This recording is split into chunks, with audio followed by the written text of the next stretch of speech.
So how did you spend your Saturday then, Tom? Well,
Grain Tower is a mid-19th century gun tower situated offshore just east of Grain, Kent, standing in the mouth of the River Medway.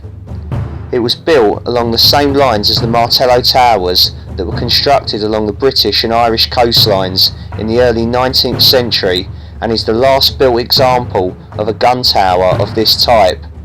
It owed its existence to the need to protect the important dockyards at Sheerness and Chatham from a perceived French naval threat during a period of tension in the 1850s. Rapid improvements to artillery technology in the mid-19th century meant that the tower was effectively obsolete as soon as it had been completed. A proposal to turn it into a casemated fort was dropped for being too expensive.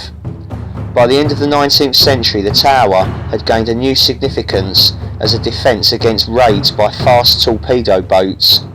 It was first used in both the First and Second World Wars when its fabric was substantially altered to support new quick-firing guns. It was decommissioned in 1956 and remains derelict today. The tower has been privately owned since 2005 and was reportedly sold to a new owner in 2014 for £400,000. At the time of the tower's construction, there were widespread fears that the imperial rivalry between Britain and France could result in a French invasion or naval incursion along the River Thames. The Thames was seen as particularly vulnerable.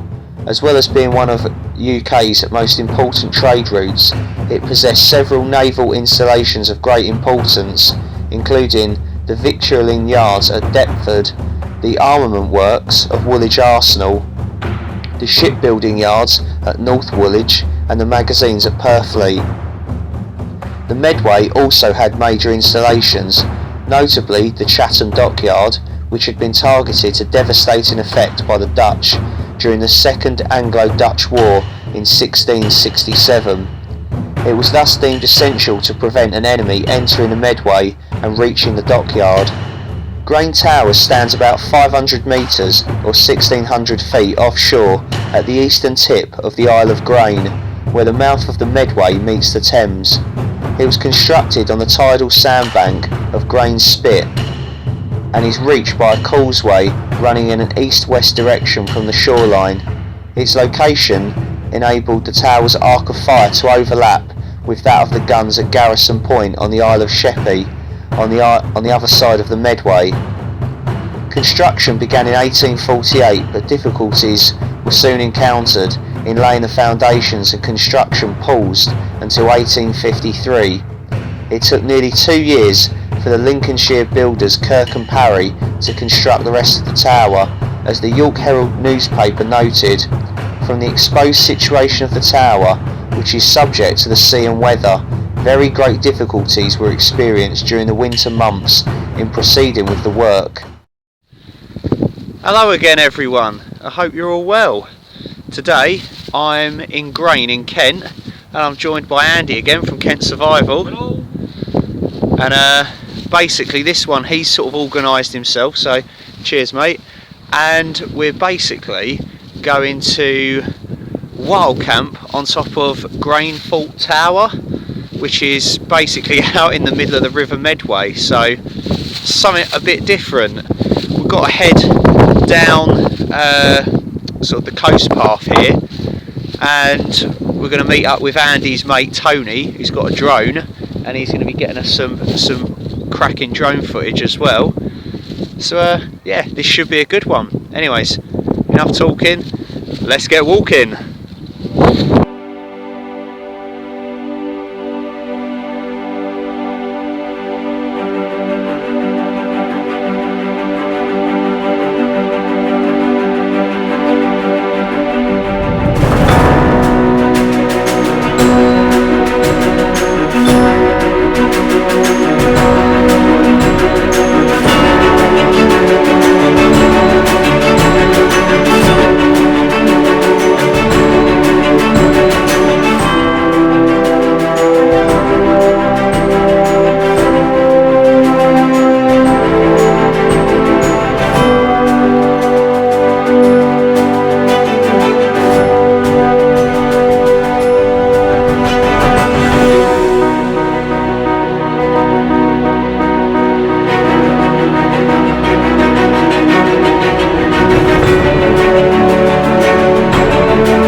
The tower stands 3 stories high, faced in granite ashlar, and is roughly oval in shape.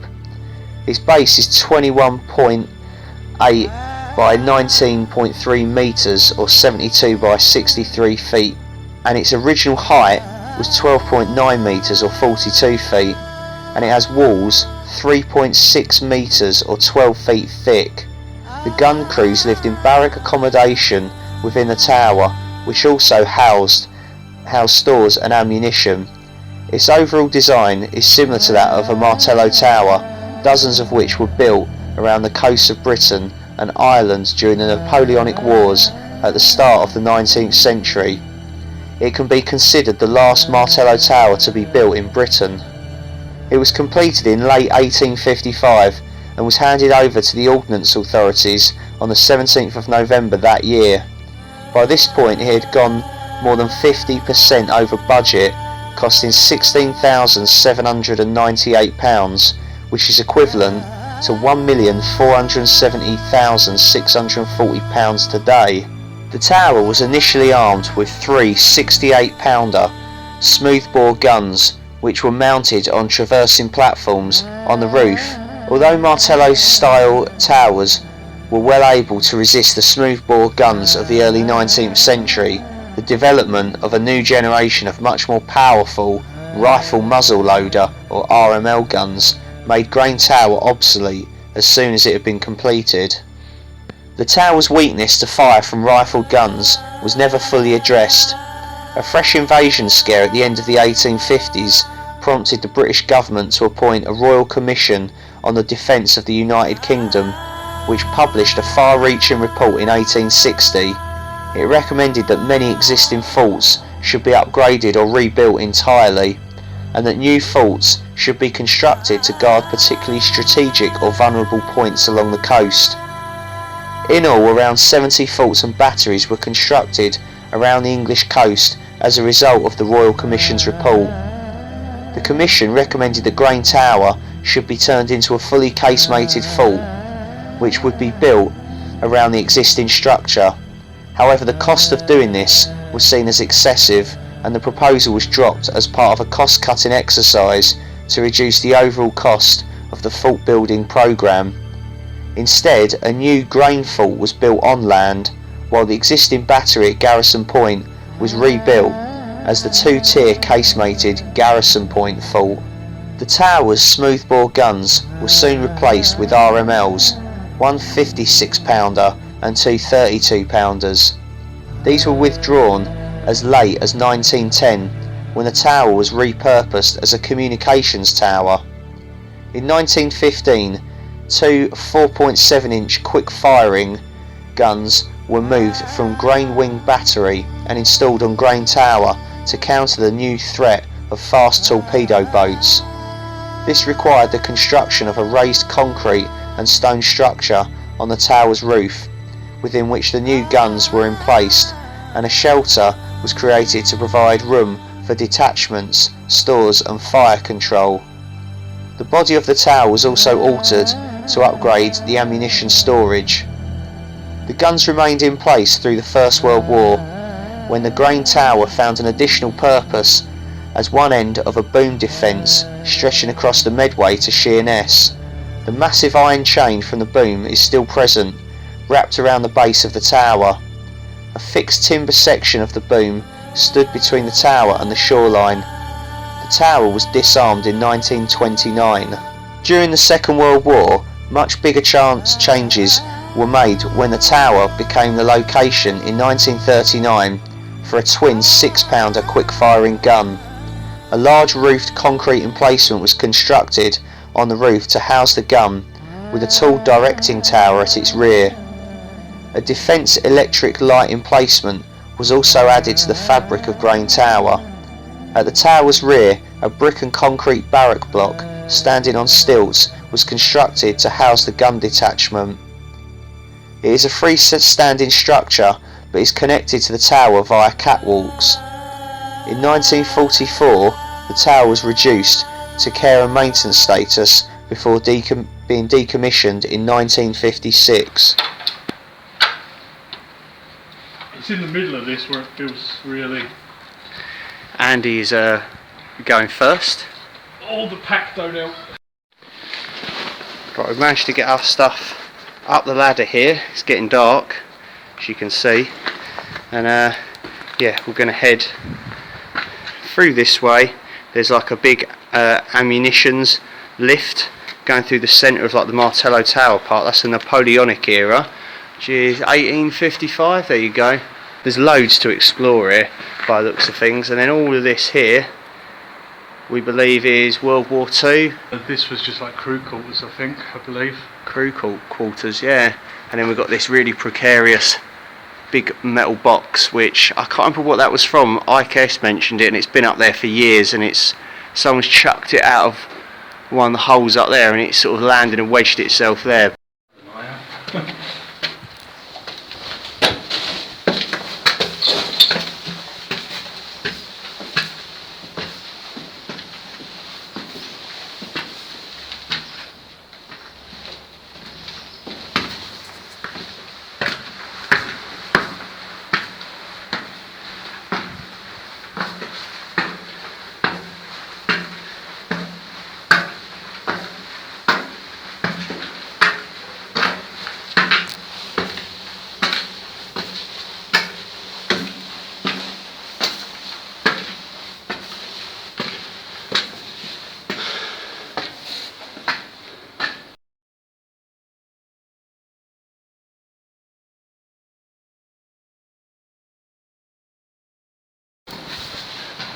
Original door,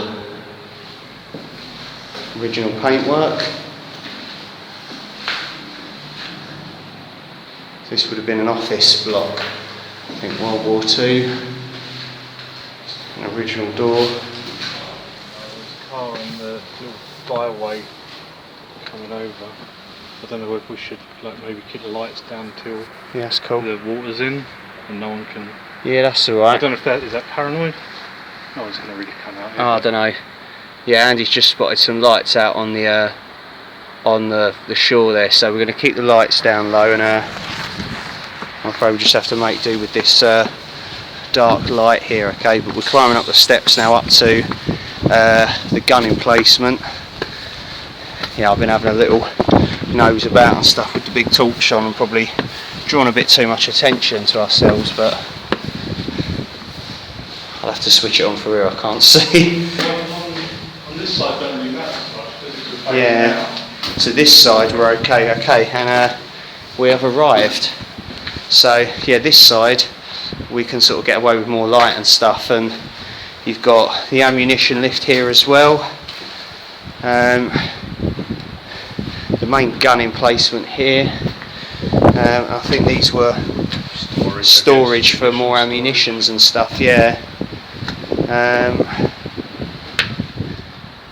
Right, well, welcome back everyone.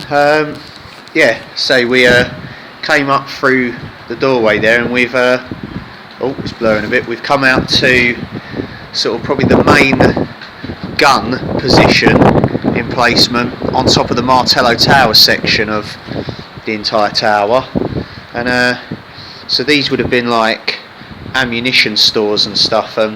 Clearly someone's had a fire here already, not us, and just left the rubbish, so we've got a black bag, we're civilised. And I've got my OEX XT2 gas stove, cooking up a pasta and sauce, chicken and mushroom. We've had a hot drink each, got loads of bags of frazzles. Drone Tony very kindly got us 2 bags of logs, so that was absolutely brilliant.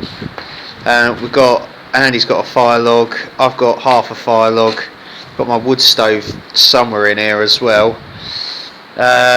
Welly's over there, got me softy trousers on, cheers Owen. Fire lighting materials there.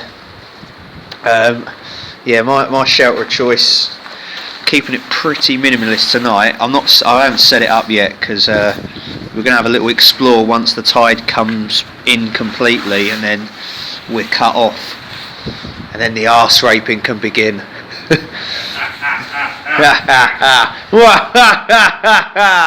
No one can hear you scream. Seriously. Yeah, I'm literally just going with my Outkit hunker bivvy bag. I don't think it's the XL. I'm not that tall. And yeah, just my usual setup, sleeping setup really. It seems to work well in winter. A few bits and pieces in the Talon 33. We'll go and have a little explore and then set the stuff up. Got a couple of siders to review tonight. And yeah, so this is the gun emplacement. So Sheerness and the Isle of Sheppey is over there, and there's the fort. What was that? Was it Garrison Point? Yes. I think it's called Garrison Point Fort is over there, the dark bit there where my finger is. That's a fort. You can't get on there though because it's part of the pool people. Anyway, yes, this is the gun emplacement here, and it's blurring a bit because of the low light. So I am thinking of setting my bivvy up here on this bit. Andy's going to go down there. He's got a little freestanding tent. You've got an ammunition lift there that goes up through the centre of the tower, and yeah, in the morning we're going to have these cracking views. But you see these railings here, certain depth down there, that's it. And yeah, quite a drop down there. And over here, you're not able to see this in the dark, but that is like Southend, Essex, so Candice is probably over there. Alright, and then we've got the Isle of Grain, so it's Kent over here, Bay's over there. Yeah, the Medway is in front of us, flowing this way. And then Thames is behind us. The Thames is behind us over there, between us and Southend. And then the sea is out that way, yeah? Yeah. That's it. We're going to climb up these stairs and have a look in a minute. And look, that goes all the way up to the World War II lookout tower thingamabob with the shutters still there, right up the top. We've got our alcohol for the evening. This is Andy's. Some really cool looking designs here.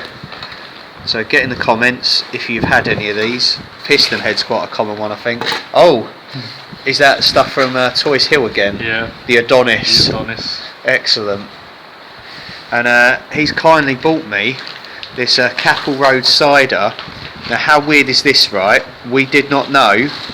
Okay. He's got me that. And the cider I bought to review. You guessed it. It's a Capel Road as well. How mental's that? So it's a Capel Road cider. It's a Western cider since 1880. Independent. Blend number 3, refreshingly complex. As 5th generation of the Western family, great ciders are in my blood. Capel Road is no different. I demand the finest yeast and bittersweet apple juice. My patience for a slow fermentation and up to 18 months of maturation is challenged with the anticipation to taste the complex, full-bodied cider I have nurtured. It's a 5.2% volume, dark straw, amber, colour and flavour. Number 09.2, dry, complex and full-bodied, oaky, smoky, with subtle notes of leather. Right, anyways, let's crack this bad boy open. Cheers, Andy. Cheers. And cheers for watching so far at home. Let's give it a go. Oh, hello, that's got a different taste to it. Wow. I've had a cider that tastes like that before, but I cannot remember which one, but that's decent, that is. It's very different tasting. It's exactly what it says on the tin. Maybe not dry. It's got a slightly smoky taste to it. I've just had some frazzle, so that's probably throwing the taste off a bit. I reckon I'd give that about an 8.25 out of 10. Do you want to try a little bit? I'm okay. It's alright, okay, setting up to film, so yeah, let's go and have an explore with our cider. Over there is, I think, the World War II part that was added on, sort of like all the accommodation block. Right, let's go and have a little wander.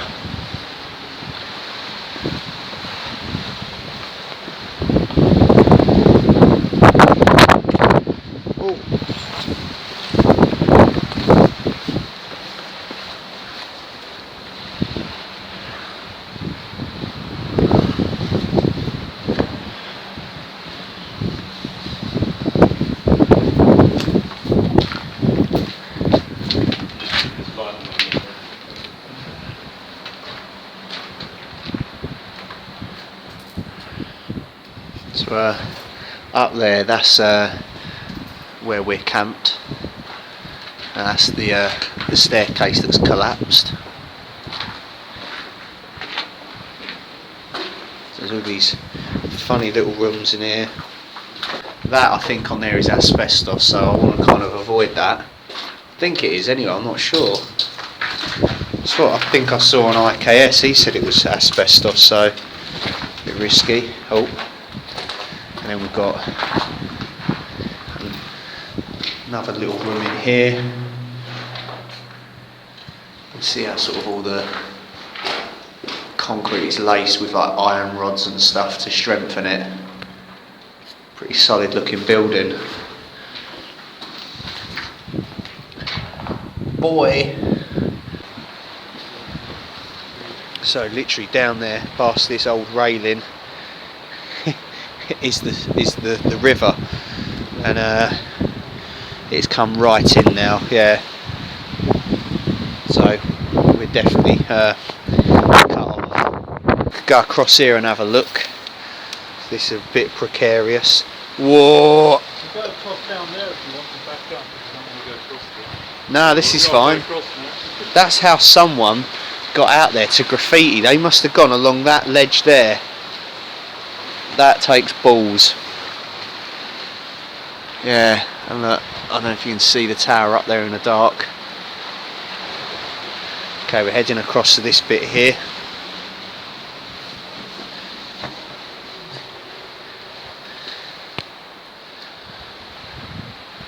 There's some really big rooms here. Not quite sure what any of them would have been, but we've got sort of like a tiled area, so could be a bathroom or a kitchen area. Probably a kitchen area, I think, I'm not sure. So this is the World War II bit.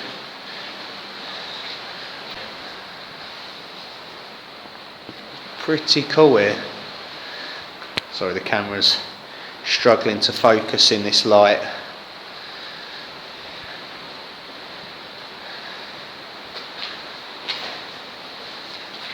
Quite easy to get lost here.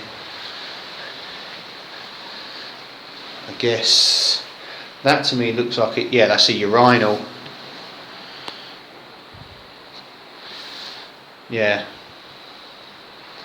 that's your toilet block, and then would have been a toilet there. Looks like someone's actually had a shit there as well. Lovely. A modern day one. That would be your window looking out over the thing. You can see the original paint as well. And then you would have had another cubicle there as well. It's so cool just to see all this sort of stuff that someone's actually written in mud, or could it be shit, toilet on the there on the tiles there. That is helpful.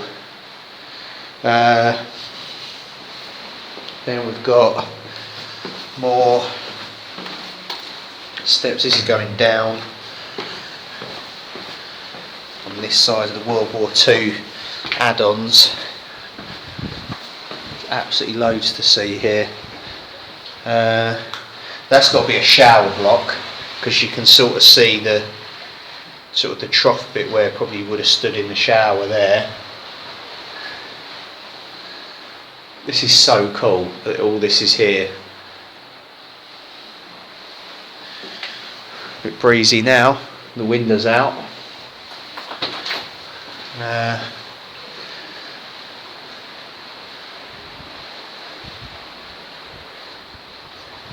Not sure about this one.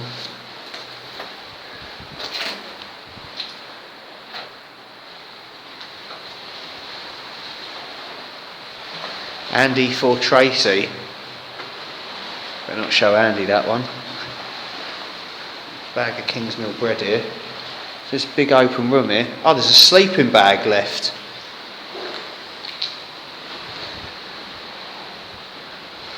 A little bit creepy. And there's a brush there as well.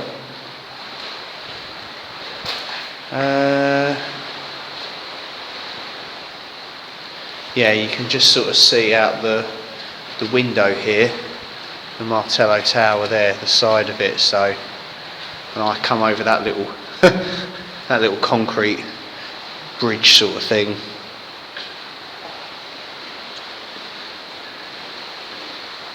Wow, this is a proper big open room here. I mean, if you was gonna do like a wild camp here with a lot of people, this would be your place to go. I mean, pretty decent. You literally choose rooms, what room you want to stay in. I'm getting lost now, so this is the we're outside now.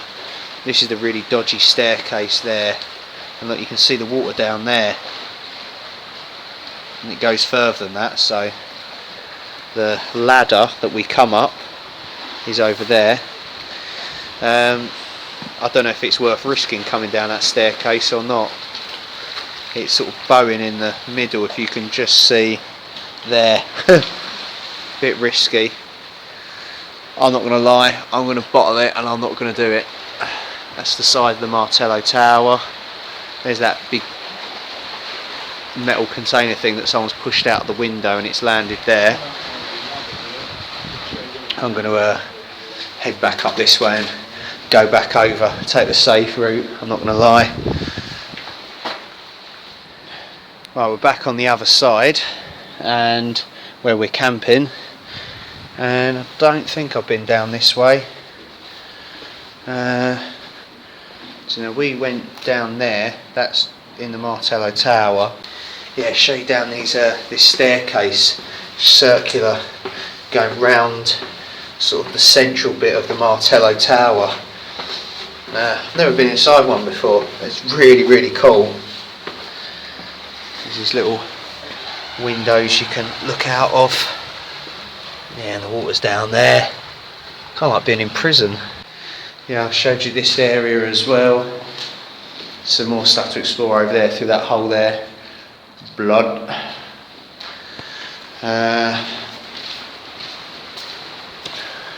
Still got me cider, it's banging. So, let me think. Let's go up this way, let's have a look. So yeah, the World War II editions is through there, the other side. I think, yeah, this is the way we came in. And then, yeah, the ladder to get back out and onto the mainland down the causeways there. Of course, the water's right in now, as you can see. We ain't getting off till morning. That's that rickety staircase that I chickened out of. And then, oh, this is almost like ground level, look, of the World War II add-on. Yeah, you've got the munitions lift here, which runs, yeah, from here I take it all the way up there, and that goes up to the gun emplacement, the main gun emplacement, which we're camped at, where our stuff is. So, and then, yeah, look at all of this. Oh, it's amazing how well preserved all of this is. Just the workmanship that went into it is quite incredible, really. And then look at this door here. Oh, it's all rusted up now, but how cool is that? Look, original wood in it as well. Another room as well. You can tell the difference in the architecture and stuff, this being the Napoleonic bit. Built in the mid-1800s. Someone looks like they've had a fire here and slept here. Yeah, this is a much older section. We'll have a look in there in a minute as well. Really, really cool.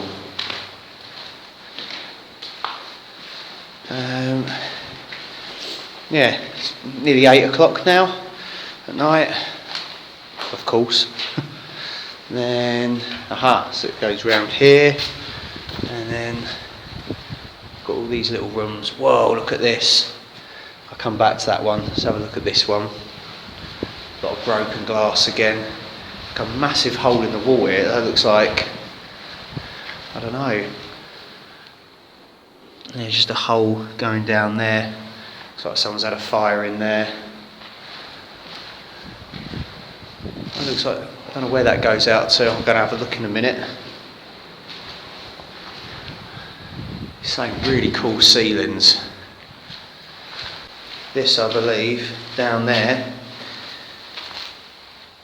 that's like the basement level of the Martello Tower, and of course that's flooded, the water comes in there, and I don't think we've got wellies that are tall enough to go in that, but IKS went down there. He got the ladder from outside to get onto the actual tower and put it down there, and had to look in there, but it was a bit too difficult really to go too far. You need waders really.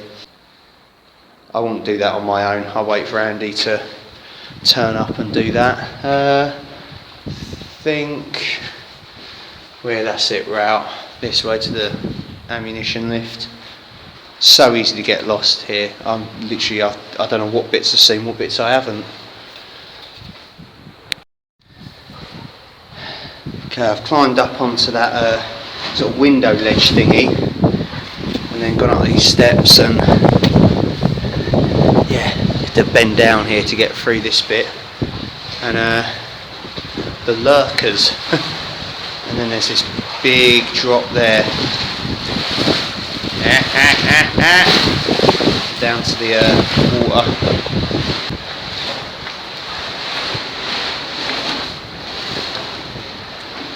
See, if that wasn't there, that big hole in the floor, this would be a pretty cool place to camp as well, because you've sort of got like a window sill really to look out. It's quite nice. Let's just get back down here. A little bit of a jump. Oh! I'll get my cider. I think this section we haven't explored yet. These are sort of narrow passageways going around here. It's pretty cool. So I think this is the way we come in. Sorry, a lot of this footage is going to be really blurry. Oh, this is that other room with the, the burnt out camp chairs. And then that's it, we're heading up these stairs. And I think this will take us back out to where we're camped. And then we've got all the stuff above us to explore as well. So yeah. Oh, a lot to see. Right, we're heading up to the World War II watchtowers. Andy's already had a look up here. There's that office, I think it would have been. And that's the original paintwork in there as well. And that's the original door. Battery, oh, I think it's Battery Office. Yeah, Battery Office, yeah. So that's all original. We're camped over there. Let's continue. So there's, oh no, that's where, no, hang on, is that? That's where we're camped. That's where we're camped there, right, okay. Still getting confused, right, and then that's it, we're going up here. Wind's picking up. There's the other smaller gun for the Martello tower and its ammunition stores. Oh, that'd be a nice little spot to camp on, wouldn't it? A bit breezy.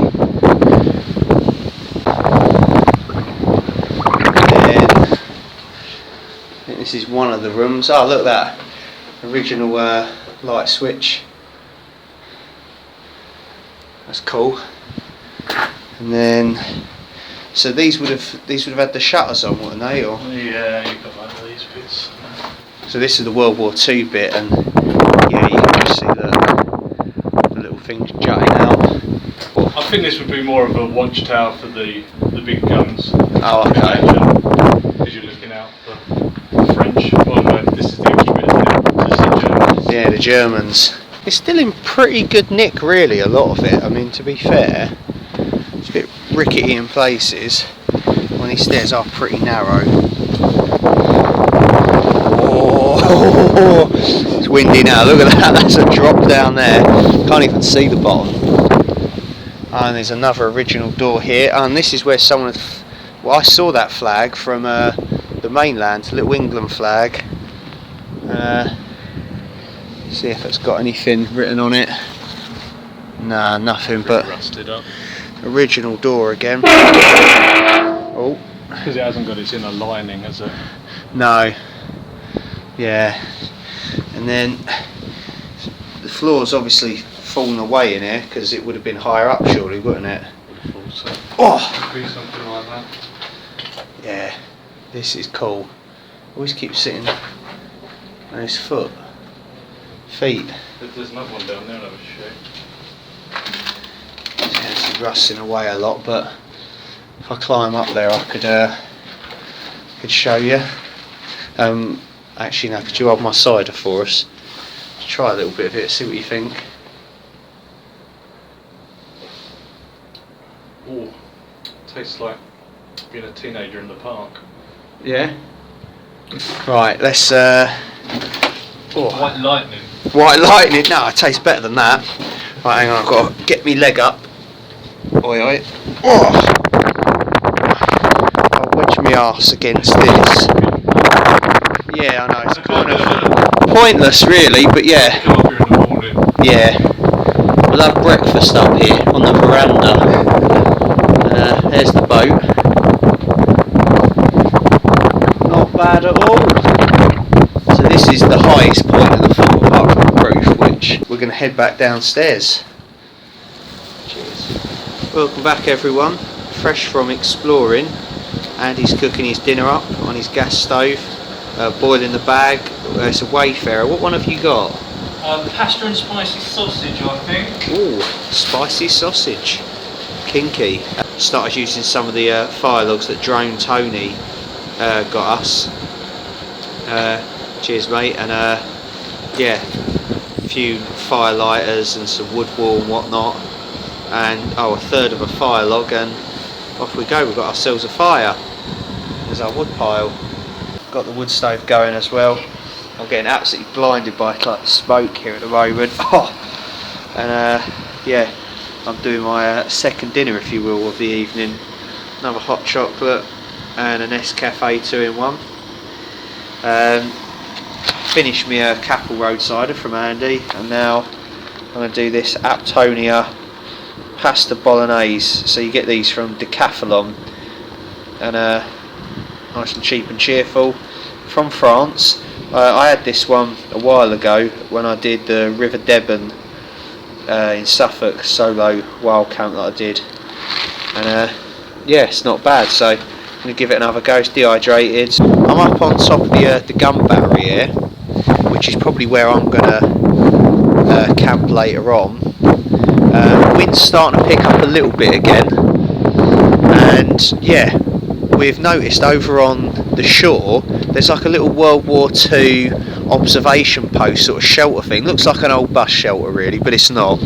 Anyway, we walked past it earlier, and yeah, we saw this geezer like taking photos out towards like the river and stuff, and he had a big rucksack, roll mat, all that stuff. I thought, fellow wild camper, cool. Well, I switched my light off. He's camped in this little shelter thing. He's probably not going to pick it up, but he's about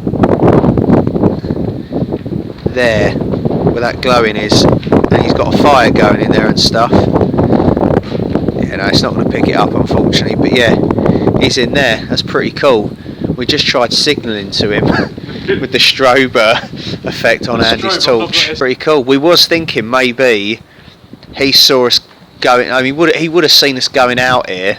We had all the drone and everything. Yeah, and he was probably thinking, oh, I'm going to go out there to Grain Tower and camp there, and then we've pipped him to it, and he's thought, oh no, sod that. He could have come over here, but we do look weird.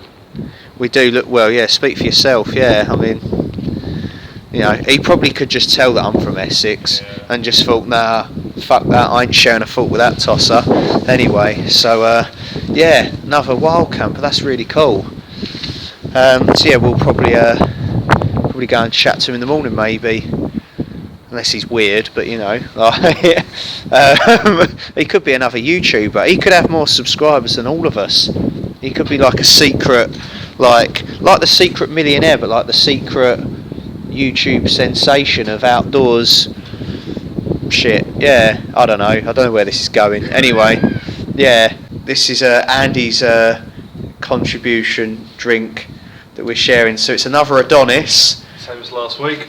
Yep, from last week, Toys Hill. Stronger. He's made this a lot stronger apparently. So what is in it again? It's sherry, vermouth and bitters. Oh, okay. Right, cheers anyway. Right, let's give this a go. So stronger apparently. Cheers. Oh, fucking hell. Yeah, that definitely makes you pull a face. It does. It didn't last time, but it does this time. Oh, you can really taste the bitter in it. Oh, it like makes your voice break. Hairs on your chest. I think that's a bowel remover, that one. That's a wake up and shit yourself in bed drink. Frills and a first press vintage cider. It's a cheeky little bird on the front with an apple, of course. 7.4%. It's quite a strong one. I picked this up in the co-op in Grain, just over there. Oh, look at this boat. Andy's pointing at the boat. Massive.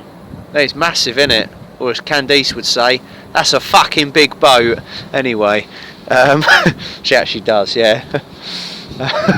That is a big boat. Jesus. It's just a big black shadow. Some lights on the back. Anyway. Tanker from the oil refinery. Oh, is it? I think so. That's epic. Pipework. It's got a little boat behind it. Should we switch our lights off in case they think we're terrorists or immigrants on the fort? Little patrol boat. Anyway, right, back to the cider. So, yeah, pure refreshment, 7.4%, expertly crafted in small batches. Right, so I'll read you the back. Refreshingly fruity, medium dry, vintage cider, crafted exclusively with the first press of juice from our harvest of red Falstaff, Katy and Windsor eating apples. You won't find any artificial flavours or sweeteners, just pure refreshment. Enjoy. And this one is it's actually Frill cider. It's from Cheltenham in Gloucestershire. Well, Auntie Kay's from there. Anyway, right, let's crack this one open. Oh. Cheers again, everyone. Sorry this video's had a lot of waffling in it. Cheers. Oh, Andy's, I don't know how many he's done. He's on Brooklyn Lager. He's had loads, honestly. I've been yoinking them. Yeah, good thing you're not driving tomorrow. I am. Right, anyway. I'm not on the top of a tower I could easily fall off of into the sea. Definitely, yeah. Right. Cheers, guys. Oh, it's a lot sharper, that one. It does taste cheaper, I think. Yeah, it's not like the Capel Road at all. It's got a much sharper taste to it. It's not as dry, but at the same time it's kind of, it's like any of those other like standard ciders you get, really. Sort of nothing really to write home about. I don't know, sorry love. Yeah, it's I can't think what it's like. It's a bit like that Orchard Thieves I had last weekend, or any of them. I mean, although it doesn't actually taste as strong as 7.4. Shut up! I'm trying to do a review over here. We're socking it anyway. Yeah, one more sip, I'll give you a verdict. It's alright, do you want to try a bit? No, I'm in the middle of this. Oh yeah, he's Brooklyn. I've had this, Adonis and all the rest of it. Yeah. I've got confused taste buds. You should do a new section on your channel. Kent Survival does drinking in Kent. Boom boom boom boom boom boom boom boom boom boom boom boom. Hipster drunk. Hipster drunk on a Ford. Anyway. Boom boom boom boom boom boom boom boom boom boom boom. I'm gonna keep doing that. I love that. Right. Oh yeah. I got to give a verdict on this. So Frill's first press vintage cider. I'm gonna give you. I think you should give it the same as the alcohol content. 7.4%. It's not far excuse what me. You're gonna say anyway, is it? I'm going to give it 6.4 out of 10. Isle of Grain. Cheers. Got myself a Horlicks hot drink, and Andy's going to set up his trail cam in one of the rooms in the tower, probably near the ammunition lift, we reckon. Yeah. And he's going to go and see. So it's basically a trail cam like you film wildlife on overnight and stuff, and basically going to see if we capture any ghosts or anything haunted stuff here overnight.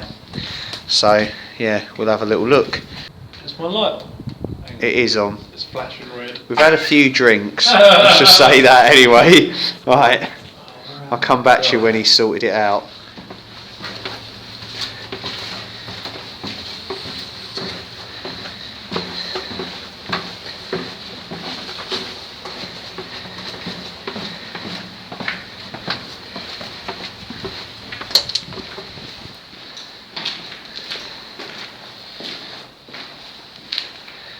Okay, we're going to set it up here, I think. I do like this door, that's original, isn't it? Yeah, that's cool. And the wood as well, so that's all Napoleonic era, would that be? Well, yeah, I guess this is 1850s. Wow, that's cool. Go, here's Andy's trail cam. Is that on now? Yep. Oh, okay, so it's got me there. Yeah, it's going to have us setting this up, yeah. Yeah. So that's pretty cool. So we're going to leave that overnight on the door there, next to the ammunition lift. See if we pick up any ghosts. We're probably more likely to pick up chavs that break in from Sheerness. Or something. Unless they got a boat. Unless they got a boat, yeah. I'm getting a lot of dust and particles on my lens coming through, so people would probably say that's orbs. Here it is. I've already seen some orbs. Yeah, I've seen some He knows orbs. exactly what he's talking about. The truth is out there. Yeah.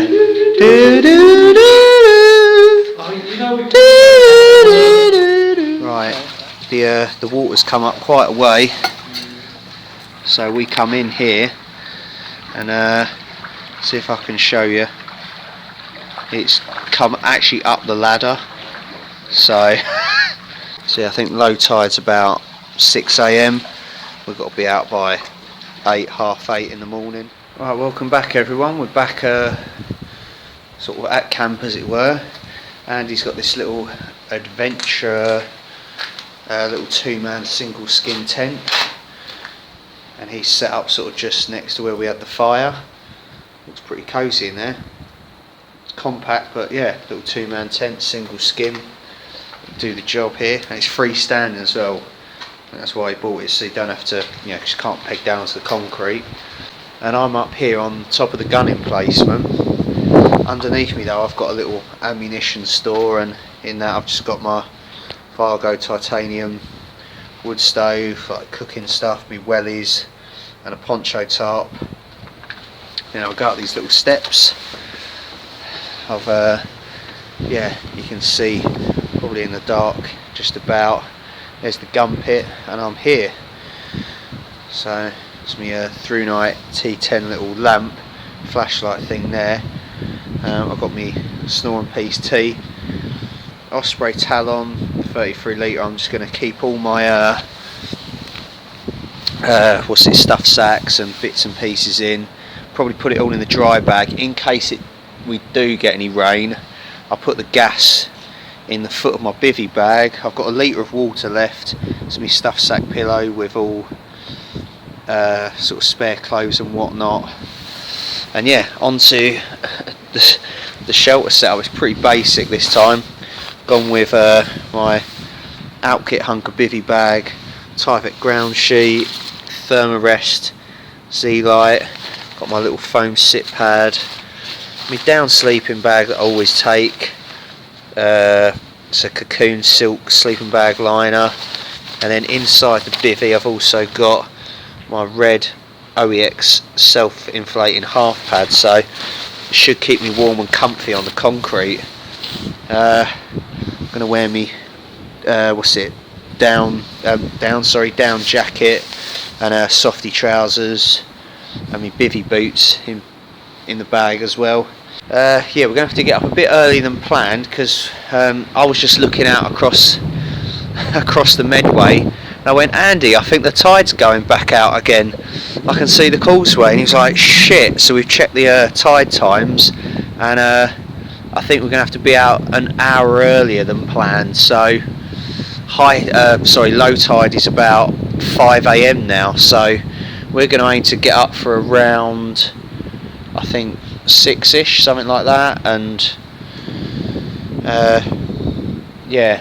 around 6ish, have something to eat quickly, pack up, get a few shots and take some photos and whatnot, and then get out of here along the causeway back to the mainland. Right, I'll see you in the morning. Okay, good morning everyone. It is it's gone 6:30. It's still dark, but we might have screwed up the tide times here. We're not too sure, but the tide is currently out at the moment, but we don't know for how long. So we're going to get packed up now and try and head down to the ladder and back across the causeway. before the tide comes back in, otherwise we could be stuck out here till 5 PM. And yeah, I've got work at 3, so it's not ideal, and difficult one to try and explain. Why are you late for work? Stuck on a tower out in the middle of a river. It's not gonna, that just won't wash. So yeah, I'm gonna get packed up, try and grab a quick photo or something like that, but definitely no sunrise. We'll probably do breakfast on the mainland.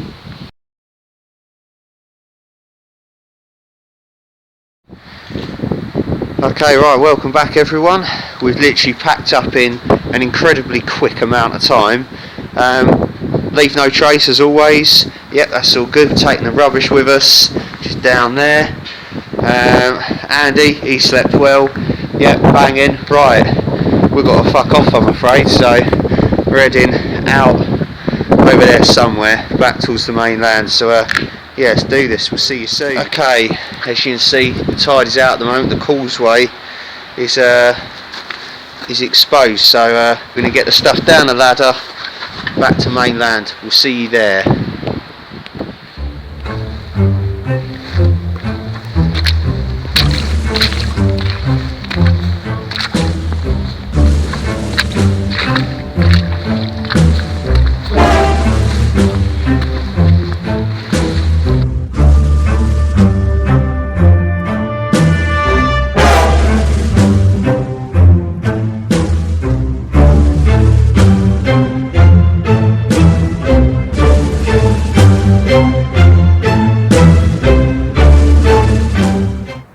Welcome back everyone. As you can see, we've made it ashore, so it's about a 1/4 mile walk from Grain Fault Tower there, and yeah, that's pretty much the end of this video.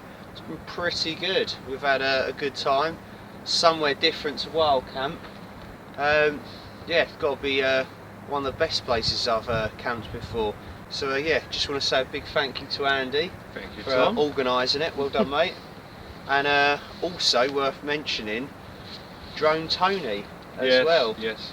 Because he sorted us out firewood. He got the drone shots, which yeah, hopefully should all be good. So yeah, that's really good. I think that's about it really. Yeah, and thank you at home for watching. Or get in the comments, let us know what you think, and you'll see me again soon. See you later. Cheers.